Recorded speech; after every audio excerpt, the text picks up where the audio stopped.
So Donald Trump calls for a temporary halt on Muslim immigration from certain Middle Eastern nations until such time as the issues of Islamic terrorism are better understood. And for this, the left, of course, labels him racist and Islamophobic. Well, flash forward to this week, and after relentless Islamist terror throughout Europe, and in particular Germany, the president of Germany's AfD party has also called for a temporary halt on asylum seekers and migrant immigration. America, please take note. Hillary Clinton wants a 500% increase in migrants to the US. Donald Trump, the Republican presidential candidate, is the only person in this two-horse race for the White House who can actually see what's going on and openly speak about it. This is from Breitbart.com. All other sources, of course, below in the description box.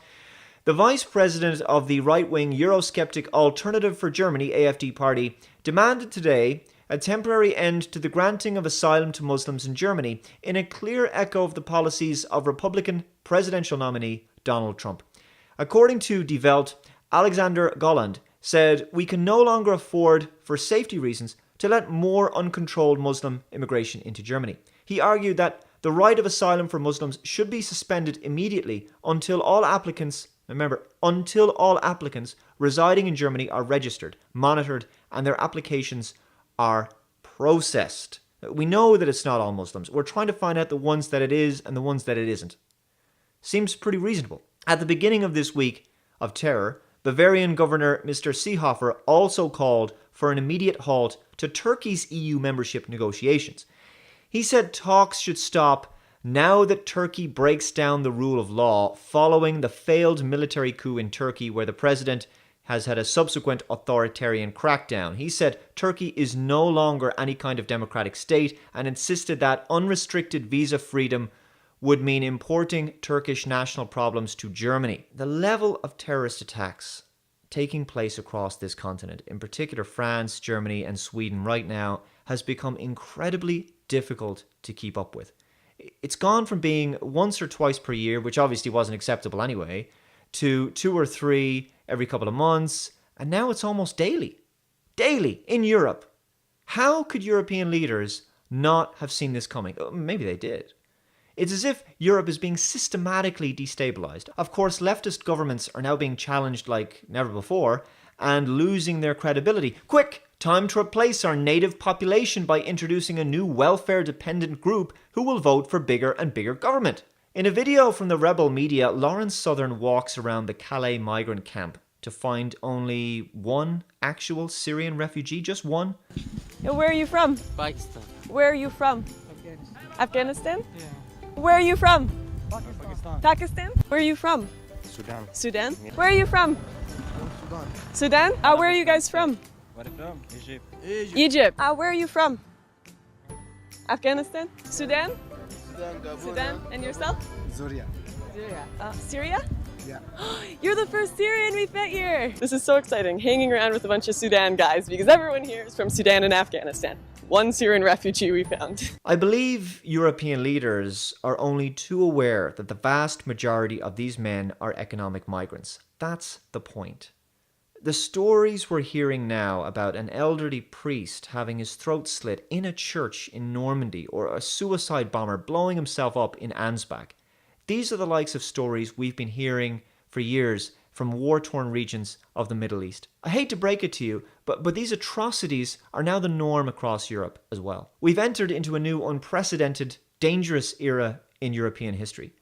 European leaders who have supported mass, unfiltered immigration of these military-aged, young, strong men with a set of moral codes and ethics and beliefs that are antithetical to those of Western, secular, free, democratic nations, these politicians now have blood on their hands. Angela Merkel has the audacity to defend Germany's refugee policy following a spate of violent attacks against her citizens because of said policy. Angela Merkel has delivered a staunch defense of her open-door policy towards refugees. Of course she would. She can't admit she was wrong. Insisting she feels no guilt over a series of violent attacks in Germany. A rejection of the humanitarian stance we took could have led to even worse consequences, the German Chancellor said. What? What? Worse consequences for Germany? What are you talking about? Okay, you let in a large group of people.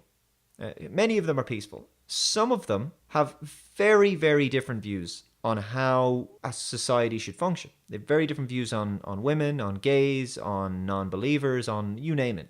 Very different views on morality. Some of them are even aligned with terrorist organizations. So when you introduce them into your country and they don't want to integrate and they don't care about your rule of law, they don't care about your culture, or your laws, or your values, you've only yourself to blame. How would there have been worse consequences? I'm trying to understand, Angela. How? It's like you let a terrorist into your country and you get terrorism. If you don't let the terrorists in, you don't get terrorism. It's a very simple equation.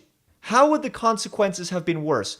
What shit are you talking now? She added that the assailants wanted to undermine our sense of community, our openness, and our willingness to help people in need. We firmly reject this. I'm sorry, but you're not going to stop this with hugs, with cuddles and kisses. It's not going to happen.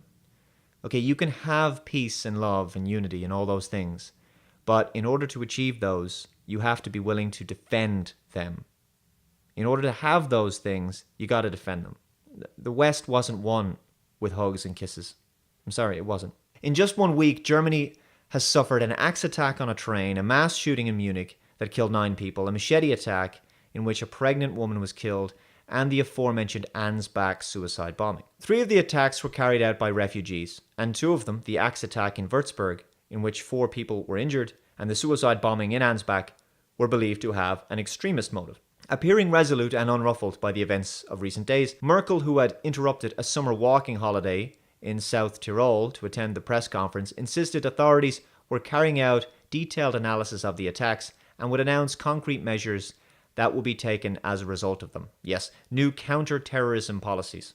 No doubt these measures will include further free speech crackdowns on social media with respect to any criticism of immigration. For Merkel, the blood of Germans is water under the bridge. In fact, the delusional leader bizarrely framed the death of her own countrymen as some sort of test of tolerance. These were your sacrifices on the altar of multiculturalism, right? The terrorists want to make us lose sight of what is important to us, break down our cohesion and sense of community, as well as inhibiting our way of life, our openness, and our willingness to take in people who are in need. Anxiety and fear can't advise our political decisions, she says. This is despite the fact that back in 2010, she admitted that the multicultural project had failed. Now, humanitarian projects are fine, but we already know that many of these immigrants aren't refugees.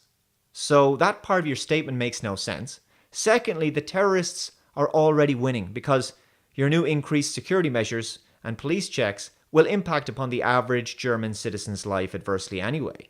Cohesion has already broken down. I mean, if you have to declare things like martial law, or you have to increase the military presence on your streets, or just have more police and all this kinds of stuff, you're already starting to lose.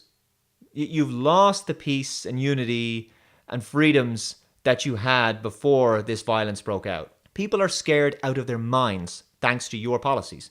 And how dare you say anxiety and fear can't advise our political decisions? Your hands are covered in blood, soaked in the blood of people who no doubt voted for you. There was no necessity to take in these particular murderers behind these attacks. You didn't have to do that. The fear and anxiety of German citizens is justified. Their country is under attack by Islamists. And you're saying that we should just tolerate more of this. This is some sort of sadomasochism. Fear is a sensible response to extreme violence that is threatening your very livelihood, and a good indication that something is very seriously wrong. Now, of course, not all Muslims, etc., etc. I know, we never said it was all Muslims. I said these particular perpetrators, and sadly they come from cultures that are totally at odds with freedom, gender equality, homosexuality, self-expression, democracy, and pretty much everything else that makes the West itself, free and great. Those moderate Muslims who want to integrate, awesome. They can be welcomed into our societies. Those people who want to live in their own isolated communities under a completely different set of rules and then force that upon others, that's where we have problems. Angela, you have lost touch with reality and have betrayed the people you were charged with protecting.